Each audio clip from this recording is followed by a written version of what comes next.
Aimar Aranberri es graduado en Filología Hispánica por esta universidad en 2023 y ha cursado el máster en Literatura Comparada y Estudios Literarios. Ha trabajado también en la edición crítica de la Crónica de Vizcaya de Lope García de Salazar y actualmente sigue trabajando en el mundo de la edición de textos bajomedievales. Su ponencia se titula Contra el rey de Castilla a través del mito vasco, la Crónica de Vizcaya y el libro de las buenas andanzas e fortunas de Lope García de Salazar. Bien, cuando quieras. ¿Modo presentación? Sí. No presenta lo que contener. ¿No está en PowerPoint? No.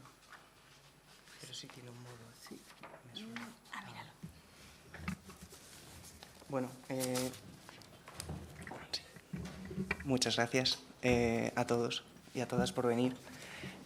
Como ya se ha dicho, mi intervención se titula Contra el rey de Castilla a través del mito vasco, la Crónica de Vizcaya y el libro de las buenas andanzas y fortunas de Lope García de Salazar.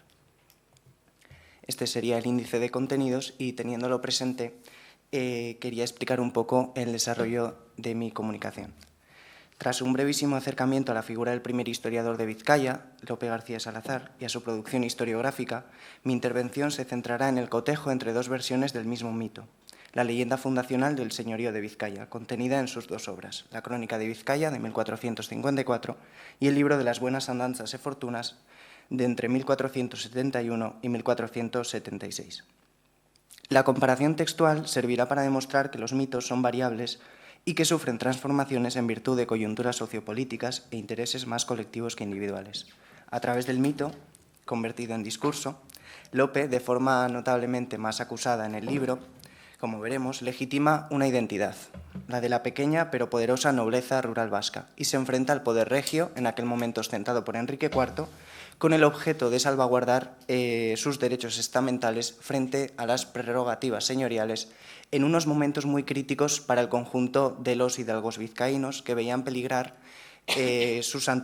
la continuidad de sus antiguos privilegios por la alianza entre el rey de Castilla, también señor de Vizcaya desde 1379, con las villas reunidas en hermandades.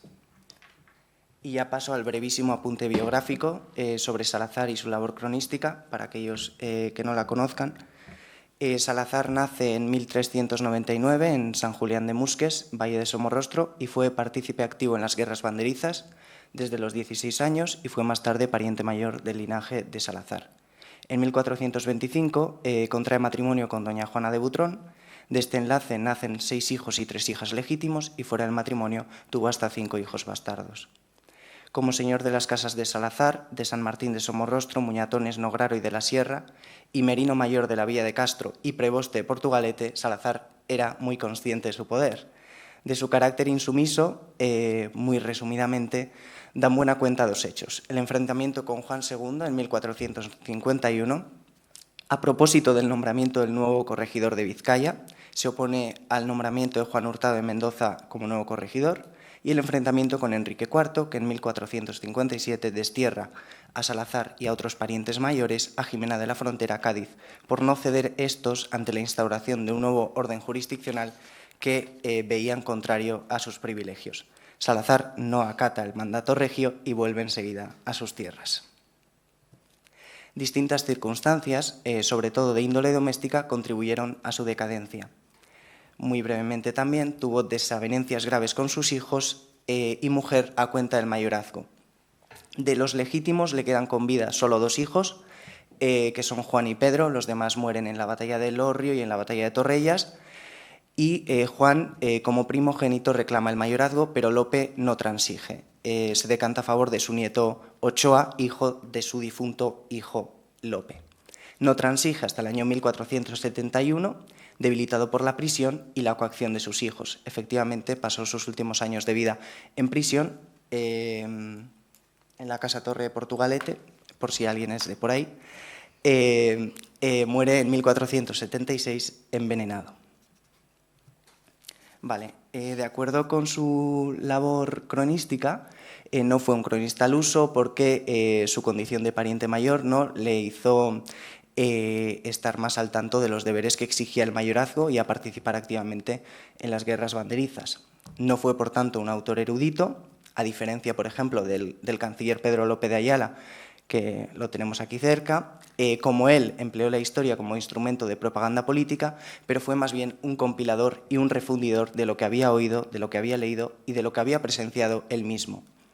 Los últimos 6 libros de Las Bienandanzas son muy esclarecedores a este respecto, y también los prólogos, sobre todo al libro.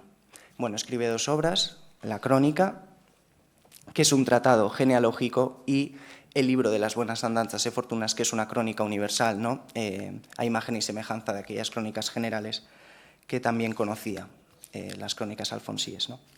Bueno, antes de pasar al núcleo, ahora sí, de la ponencia, quería, no lo voy a leer por la falta de tiempo, pero para aquellos que no la conozcan, explicar un poquito a grandes rasgos la leyenda fundacional del señorío de Vizcaya. Está extraído de la edición crítica en curso y, bueno, cuenta una cosa así, que una filla legítima del rey de Escocia arribó en Mundaka en unas naos. Bueno, entonces llega a Mundaka, estando allí que durmió con ella en sueñas un diablo que llaman en Vizcaya el culuebro, señor de casa, e que le empreñó. Y de esta relación, ¿no?, entre un íncubo y una ser mortal, parió un fillo, que fue home mucho fermoso e de buen cuerpo, e llamáronle Don Tsuria. Bueno, en este tiempo el rey de León está saqueando, entró a correr Vizcaya, ¿no?, y llegó Fastabaquio, haciendo mucho daño en la tierra. Bueno, los vizcaínos, en primer lugar, quieren enfrentarse a ese infante leonés ellos, por sí solos, ¿no? Pero el infante, que es muy regio, pues les dice que no daría batalla a ellos ni a otro ninguno que no fuese rey o fillo de rey o de la sangre real. Y por tanto los vizcaínos, conociendo esa ascendencia de Don Suría, ¿no?, que es nieto al final de un rey, del rey de Escocia, lo toman por capitán y los acaudilla en la famosa batalla de Arrigorriaga, donde son expulsados los leoneses, y a posteriori esta prueba de valía le sirve a Jaun Suria para ser nombrado como primer señor de Vizcaya. Y hay un pacto que luego veremos y demás. Bueno, ahora sí, el núcleo. Salazar elaboró en estas obras, la crónica y el libro, 2 versiones distintas del mismo mito, el mito fundacional del señorío de Vizcaya, que comprende la batalla de Arrigorriaga y la elección de Suria. La versión que recoge en su crónica de 1454 diferirá de la contenida en el libro 20 años después. Y antes de explicar qué coyunturas sociopolíticas provocaron ese cambio de actitud que se produjo en Salazar en ese lapso en ese lapso de tiempo de 2 décadas, vamos a comparar los puntos sustanciales en los que divergen las 2 versiones, que son 3: el nacimiento mágico del héroe, el pacto entre el primer señor y los vizcaínos y la toma de armas por parte del caudillo. Bueno, el nacimiento mágico del héroe, el origen semidemoníaco de Suria no es el objeto de esta ponencia, pero bueno, es interesante, ¿no? Solo está presente en la crónica, el libro la omite, este nacimiento lo omite el libro, y la omisión en el libro, ¿no?, de esta concepción maravillosa obedece, según Juaristi, a cierto instinto mitogénico de Salazar, pues Salazar intuía sin duda que hacer partícipes en el asunto a demonios tónicos otorgaba a los señores, desde 1379 los reyes de Castilla, una legitimidad adicional mítica. A Salazar no le interesa esta acepción particular de la leyenda y borra todo aquello que dé una legitimidad natural al dominio, ¿no?, para hacer hincapié en esa condición suya de señor elegido con arreglo a un pacto, obligando así a los señores de Vizcaya, reyes de Castilla, recordemos, a respetar las libertades y los privilegios de los hidalgos que Jaun Suria juró en Guernica. Después tendríamos el pacto, que es, tampoco lo voy a leer porque es muy extenso, pero es evidente la diferencia, ¿no?, entre la crónica, lo resaltado en negrita, es prácticamente lo que se dice acerca del reparto y de las condiciones que establecen los hidalgos con su primer señor, que dice: partieron con él los montes y los monasterios a medias, y después, en negrita también resaltado, aunque lo es todo, el pacto que está contenido en el libro. Resalto algunas cosillas, que los hidalgos no pueden ser sometidos a tormento, que le dieron al señor la justicia civil y criminal, que tenía derecho a poblar sus territorios con labradores, ¿no?, y demás. Bueno, pues esta sería, como venía diciendo, la diferencia fundamental y más llamativa, la amplificación del discurso relativo al pacto que ofrece el libro y que no existe en la crónica. Dicha amplificación responde a un doble propósito: restar protagonismo al caudillo héroe Suría, más llamativo si asumimos una omisión voluntaria de su concepción mágica en el libro, y subrayar su condición de señor, como decía, elegido con arreglo a un pacto. Y es que la idea de la alianza entre los vizcaínos y su primer señor se reitera en cada secuencia argumental. E juntados todos los vizcaínos según su costumbre en Guernica, e habiendo acuerdo, e sobre esto acordaron de tomar por mayor e capitán desta batalla. Tornados los vizcaínos con tanta honra a Guernica, o viendo su consello, es muy, muy evidente. En el libro, especialmente en este episodio, pero también en otros pasajes, sobre todo en los que afectan al goticismo, ¿no? Las leyendas familiares que atañen al linaje de Salazar y a otros linajes de la costa cantábrica, el séquito de la reina Godina que llega a las costas de Santoña, Laredo y demás, pero bueno. En estos pasajes que hace Salazar, bueno, alza la voz para defender a sus iguales, los parientes mayores, contra la corona de Castilla, ¿no?, que había roto las condiciones que Jaun Suría pactó con los vizcaínos. El rey de Castilla, como decía Enrique IV, desempeñó un papel decisivo en la derrota de los parientes mayores, pues se alineó con las villas reunidas en hermandades para yugular los desafueros que venían estos cometiendo.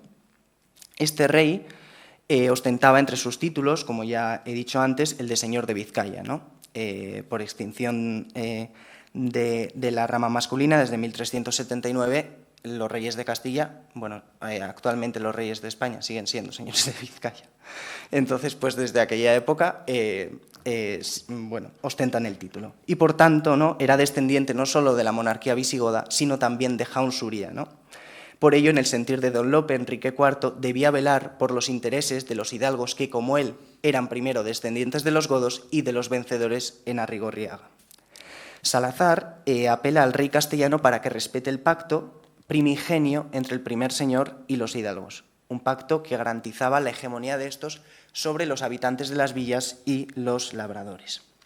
¿Cómo hace esto? Bueno, pues para ello el cronista proyecta sobre el tiempo de los orígenes, que es un tiempo a la vez histórico y mítico, ¿no?, las condiciones del pacto foral de 1452, el fuero viejo de Vizcaya, entendido por él como un acuerdo entre los descendientes de los vencedores en Arrigorriaga, los hidalgos, y los descendientes de don Suría, los reyes, contra los invasores actuales, que serían los habitantes de las villas, ¿no?, que corresponderían en la leyenda a esos leoneses que había que expulsar. Al incluir en el libro una versión prácticamente literal del fuero viejo, es prácticamente literal, para otra investigación he comparado textualmente los fueros y a Lope, y sí es así. Lope retrotrae a tiempos remotos un pacto actual para revestirlo de una mayor autoridad. Y a través de flagrantes anacronismos, como los términos propios de la organización territorial y política contemporánea del banderizo, defiende que las juntas de Guernica estaban antes de que el señorío se instituyera, ¿no? Vale. La toma de armas, y voy terminando. En la obra de Salazar, ahí lo tenéis, podéis ir leyéndolo, hay dos árboles, encontramos dos árboles con significado político-jurídico. El primero sería el árbol gafo o leproso, o de Luyahondo, ¿no?, que viene a cumplir dos funciones: la de hito profiláctico, más allá del cual serían expulsados los leprosos, y la de frontera, según ahora el fuero nuevo de Vizcaya de 1526, pues la frontera hasta la que los vizcaínos estaban obligados a seguir a su señor. Más allá cesaban sus obligaciones militares y tenían que ser retribuidos por esa función militar. El árbol de Guernica, como no, donde los señores de Vizcaya juraban los fueros y refrendaban ese pacto primigenio entre don Suría y los hidalgos vizcaínos. Bueno, según Caro Baroja, los árboles bueno, tienen un significado inequívoco de organización linajística, de ahí su profusión en los blasones, ¿no? En la crónica se describe el blasón de Suría con dos árboles y dos lobos cebados, pero en el libro los árboles ya han desaparecido. Y es que los dos árboles de la crónica representan el árbol de Guernica y el árbol de Luyahondo. Y bueno, estos, especialmente el guerniquense, ¿no?, son símbolos de las libertades de los vizcaínos, y por tanto su ausencia en el libro pone de manifiesto la separación entre el señor de Vizcaya, rey de Castilla, y los hidalgos vizcaínos. Lope siente gravemente lesionadas sus libertades y privilegios por esa acción conjunta, ¿no?, como venimos repitiendo, de la corona con las villas. Bueno, ahora sí, ya voy terminando de verdad. Vemos pues que en el transcurso de apenas 20 años el mito se ha transformado. Esta transformación se produce en el marco de la crisis majo-medieval, que en Vizcaya se manifiesta como una crisis terminal de la sociedad banderiza. La última etapa de esta crisis abarca desde 1457, año en el que Enrique IV emprende una expedición punitiva contra los linajes banderizos, hasta 1475, cuando la reina católica, ¿no?, otorga y refrenda las ordenanzas de las hermandades de las villas vascas. Y la crónica fue escrita antes de la primera de estas fechas y la redacción del libro concluyó en vísperas de la segunda. Y entre una y otra obra, el discurso histórico del cronista había cambiado. En 1454, año en que terminó de redactar la crónica, Salazar era un portavoz de los parientes mayores, miembro destacado de un grupo social que dominaba los campos vascos e imponía sus condiciones a las villas. 20 años después, en 1471, año en que comenzaba a escribir el libro, el banderizo era ya un póstumo de sí mismo. Un superviviente de la derrota de su grupo social, portavoz de una pequeña nobleza rural vencida por esa acción conjunta que venimos repitiendo, ¿no? Y aparte su situación, su circunstancia personal, que es en definitiva también una consecuencia de la circunstancia política, ¿no? Recordemos que es prisionero de sus propios hijos, y es que en la década de los 70 del siglo XV, ¿no?, perdido ya su poder, los linajes se disgregan y los hijos, legítimos o bastardos, pues se enfrentan entre sí o extorsionan directamente a sus padres. Y es que al no poder beneficiarse ya de las posesiones de las villas o de los otros linajes, los banderizos se revuelven contra su propia sangre, ¿no?, en una especie de lucha cainita. Y recordemos que, según Díaz de Durana, la principal misión del pariente mayor es la cohesión interna del linaje, y bueno, es una acción que evidentemente Salazar no logra, ¿no? Y por todo lo dicho, ¿no?, en el transcurso de esos 20 años se opera un cambio de actitud en el cronista, ¿no?, en virtud del cual ofrece un tratamiento distinto al mismo mito. En la crónica, la perspectiva es la del vencedor y en el libro es la de un vencido. Y el breve cotejo de las tres secuencias argumentales nos lleva a tres conclusiones fundamentales: que los mitos de origen sirven para legitimar una identidad, en este caso la de la pequeña pero poderosa nobleza rural vasca, que generalmente responden a cuestiones políticas e incluso económicas, ¿no? Los hidalgos vascos se revuelven contra la voluntad regia de acabar con su hegemonía y de apoyar a las villas, y que los mitos son puramente transformables en función de unos intereses concretos, ¿no?, en la línea de aquella apertura de significados de la que hablaba Diego Catalán, ¿no?, a propósito de la variabilidad de los romances. Y bueno, pues finalmente pues pienso que futuras investigaciones centradas en el análisis del restante material legendario habrán de corroborar que Salazar es el inventor último de las leyendas, puesto que a través de la reformulación de motivos folclóricos preexistentes parece construir un ciclo mítico puramente hidalgo con una función política y propagandística evidente, ¿no? Y así todo apunta a que su preocupación comunicativa principal es social y no estilística. Y bueno, esta sería la bibliografía citada, y muchísimas gracias por vuestra atención una vez más.